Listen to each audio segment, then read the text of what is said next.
Welcome to Gospel Tangents, the best source for Mormon history, science, and theology. I'm Rick Bennett. I'm excited to continue our conversation with Vickie Speek, one of the premier experts on James Strang and Strangism.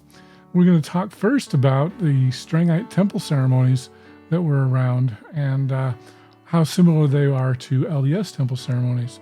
We'll also talk about John C. Bennett, who joined with James Strang for a time, and also talk about how James Strang left Voree and went to Beaver Island and started polygamy. So, did you know that James Strang was both a king and a congressman? We'll talk about that with Vickie Speek in our next conversation. You won't want to miss it. Check it out. I know Cheryl Bruno has that new book on Masonry.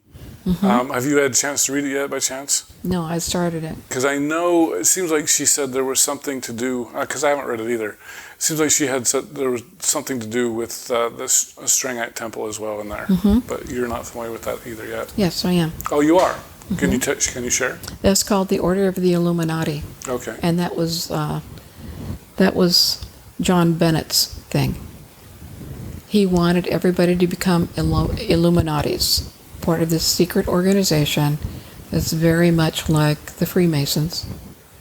When people were anointed to be an Illuminati and this secret group of people, that they were in Voree first, and then they transferred over to Beaver Island. And they took a covenant, and some people said they signed it with their own blood to support James Strang as the leader, as their prophet, king, and priest, and over anybody else in the nation or the world. He was king of the kingdom of God on earth. And that has nothing to do with Masonry? It has the same symbols and the same wording as some of the Freemasonry signs and tokens. Was it just like a different order of Masonry? Because I've heard of the Scottish Rite. I can't remember the other kinds. You've got the blue. Yeah. And the arch, yeah. The Royal Arch Masonry. Mm-hmm. So was the Order of Illuminati just a kind of a different flavor of Masonry? I'm not really sure what they were supposed to do, except that they were given titles like royal titles. It's supposed to be royalty. They're going to have James Strang as the primate, and you've got lords and earls and different royal titles like that. And I'm not really sure what they were going to do with it, but John C. Bennett wanted certificates done, where for everybody could have their own certificate, and they would say their name and their height and description of what they looked like and a whole bit. He was really into certificates like that. So do you think John C. Bennett had anything to do with, I mean, I know you said James kind of started polygamy before, but I mean, was there encouragement from John and or William Smith? It seems like those are the two big polygamy guys in Strangism. I think that they probably talked about it, and they may have encouraged James Strang. And said Joseph Smith practiced it? And told him. And apparently there were some incidents in Voree where John C. Bennett apparently had tried to talk women into illicit intercourse with him and said that it was fine. And the same thing with William Smith. As long as nobody knows about it, it's That's fine. Right. And it's convenient. And Dr. Bennett could provide abortions for him, should the woman become pregnant. Do you believe he performed abortion? That was in Nauvoo, right? Or no, this is in Voree. Oh, that was in Voree. Okay. Because there's rumors that he did that in Nauvoo, too. Mm-hmm. Do you have any comment on the Nauvoo era? Supposedly there was a community outside of Nauvoo where they took the babies that were born. I've heard. Have you heard that? I haven't heard that. Okay, that there were abortions, and there were women that would not give up their babies, but they were taken and given to this community. In Nauvoo? Or outside of Nauvoo. Yeah. Because I've heard a lot of people, it seems like Mark Tensmeyer and Brian Hales, I'm pretty sure, I'm sure about Todd Compton, have questioned these abortion claims from Nauvoo. But are you pretty sure that the abortions happen in Voree? No. Or I'm not around? sure about either one. Okay. What's your best guess? I don't think so. You don't think that happened in either place? I do know that there was somebody who was caught with William Smith, but I don't know anything about abortions. Okay. I don't know. Because John C. Bennett served the town of Burlington. He served the women in Burlington, and they weren't all Strangites. He was the kind of the He was the gynecologist. OB-GYN of Voree. Okay. Right. So I don't know. So he certainly was in a position to do that if he chose. Right. Okay. That's interesting. Did he sour on James Strang as well as he did on Joseph Smith? No, they soured on him. What was the issue there? You're talking about the Voree days again, and there were a lot of pseudos there who just did not like him, and they said, get rid of these guys, get rid of William Smith and John C. Bennett, because they're causing division in your church, and they're trying to cause problems here. Get rid of them, and apparently James Strang listened to him. Okay, we'll jump to them in a little bit then. Okay, so back to Beaver Island. He has his first plural wife, Elvira Fields, and then he gets 3 more? Well, what happened is that the settlement on Voree was no longer sustainable for Strangites. The property values had become inflated, and there were so many people, poor people, moving in there that could not afford the land that they've decided, and there's just so much division from the pseudos, those people that had been Strangites that had left the church, but they didn't leave the community. They left the church, but they still lived there. Like I said, they would meet people outside on the roads that were intending on going to see James Strang. Same types of problem as Missouri. So James Strang found an island. He was led to it by a vision, a wonderful island in Lake Michigan that he was led to, and he started to take his people there. And they set up homes and fishing, and it was very sparsely settled. There were some Indian traders there. There were some fishermen, a handful of white people, but mostly Indians. And that's where James Strang said the kingdom of God was going to be. So he moved everybody from Voree to Beaver Island, and then he announced that he was going to be the king. And he had a coronation, and that's where his followers were. They signed a covenant that they would honor him above anybody else, including the rulers of the United States, because he was the king. And then they had a lot of controversy with the Gentiles, who didn't really care for these people coming in there with their own king. So Kings democracies don't work very well, do they? Right. So that's what the British found out. Exactly. There was a 32-year-old maid in the community, Betsy McNutt. And apparently she wasn't really much to look at, but she was a really good cook. And she really took good care of the home. And she said that there was only one man that she would ever even consider marrying, and that was James Strang, which kind of put him in the hot seat because he had announced that polygamy was okay, Well, so So far, that was public. he went publicly. And so this is before the official announcement. I think it was 1853 where Orson Pratt announced it for the LDS Church. So Strang beat him to the punch. Yes, he did. He publicly announced that polygamy would be practiced on Beaver Island. And now he has an old maid woman who says that the only man she'd ever marry was the prophet himself. And in the law of the Lord, it says that the woman should have the choice in choosing a righteous man as a husband. So he took plural wife number 2. So Elvira was in charge of his letters. She was his secretary and his soulmate.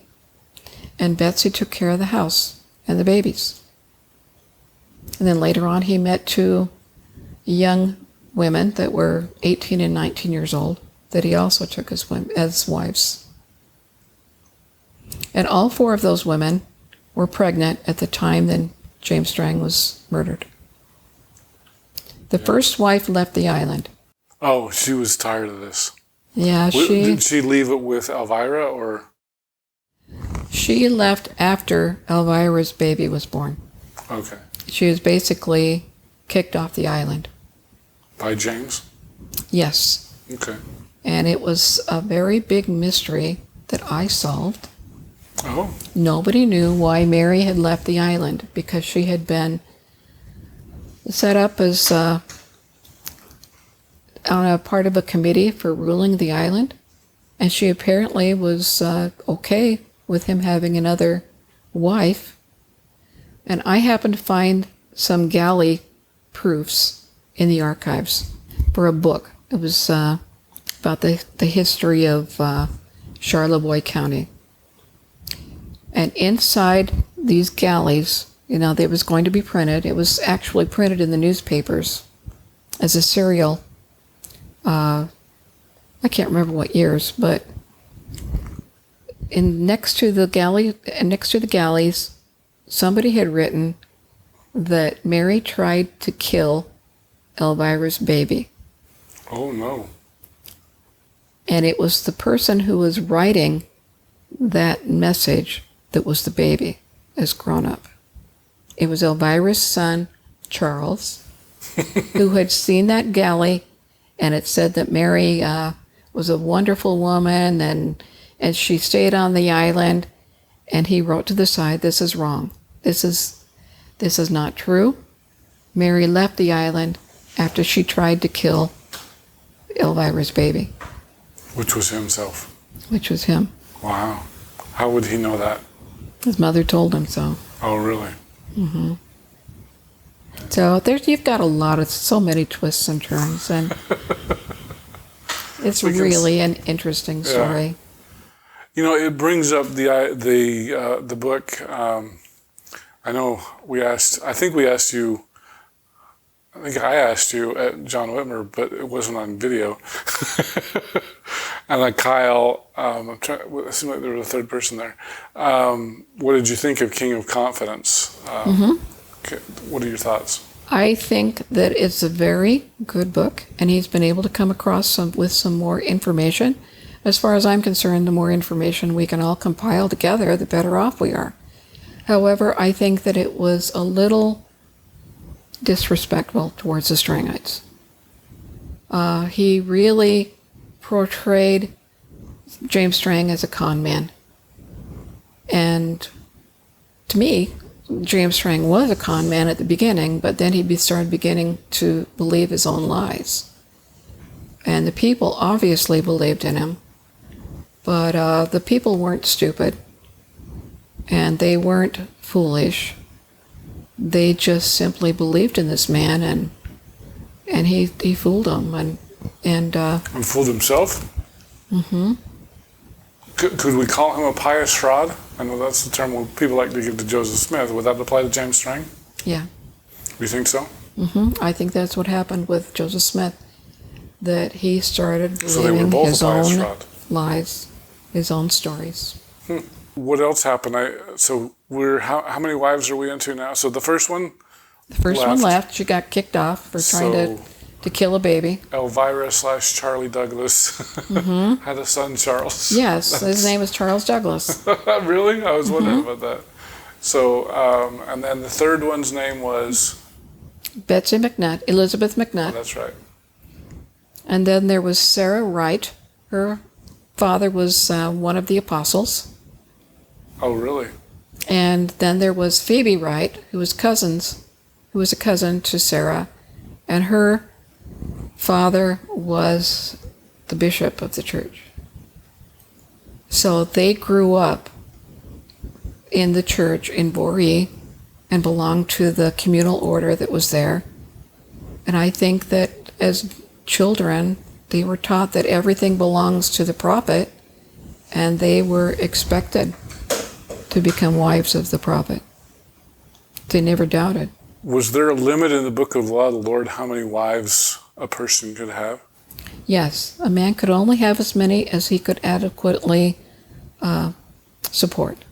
He had to have the means ahead of time to be able to support an additional wife. Oh, I was thinking it was 4 for some reason. So it's not an exact number. It's just no.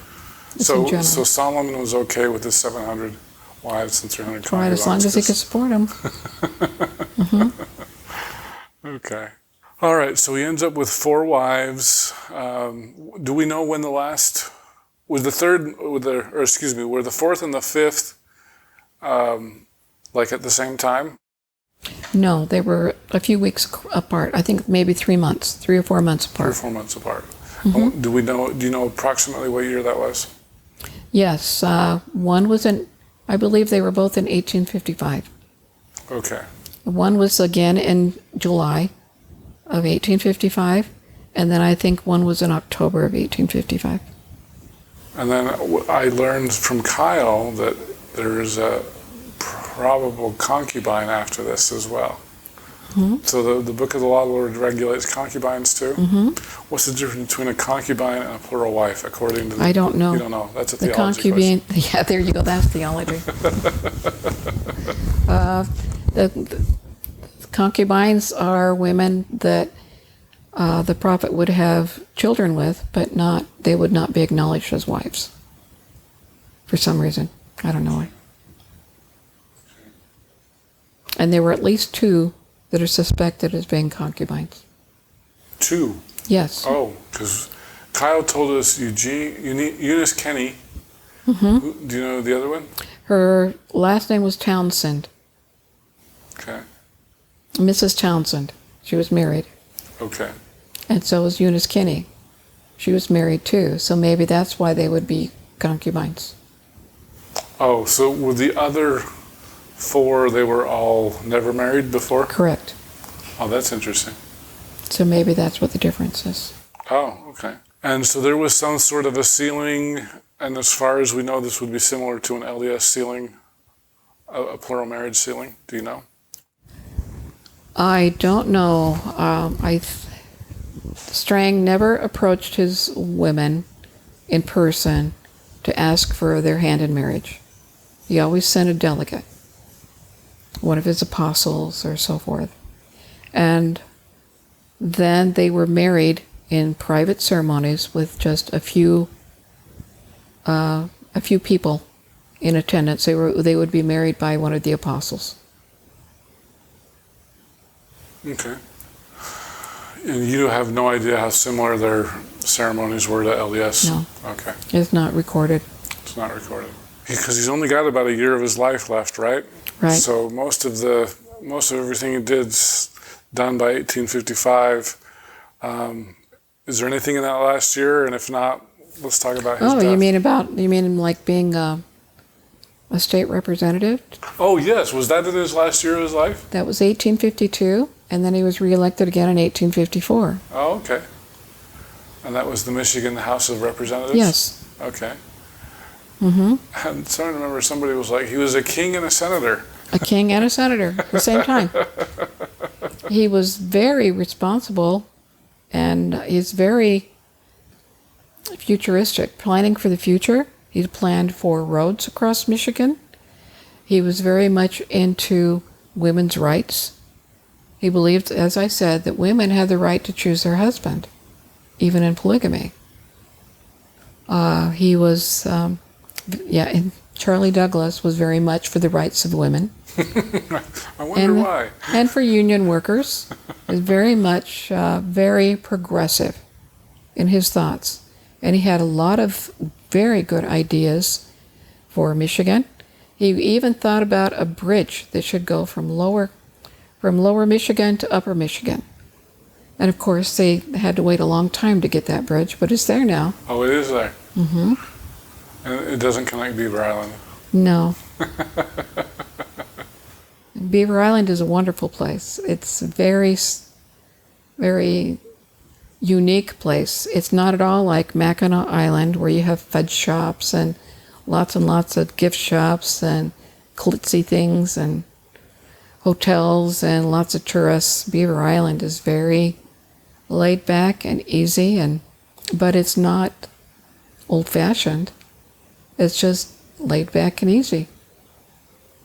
We'll try really hard to see if we can get a trip out there, and when me and Vickie figure it out, I'll put it on Facebook or something. Okay. So I want to go so bad. Well, we used to have a group that would meet on Beaver Island every year. Oh, really? It was called the Society of Strang Scholars, something like that. Oh, SSS, huh? Mm-hmm. Okay. The Strang Society, but it kind of fell apart because the primary organizers had passed away. Oh. And so it just fell apart. Nobody picked it up. Mm-hmm. But we tried for a while. Because they do have tours on Beaver Island, don't they? Yes, they do. Okay. And if you want to have a Beaver Island tour, go ahead, and then I'll give you a tour of Beaver Island, and it will be completely different. Yeah, I can't wait because you're going to have the map ready, and it'll be I will have the map ready. Now, there's one thing that I cannot figure out. Okay. I cannot figure out where they took, where the dead people went.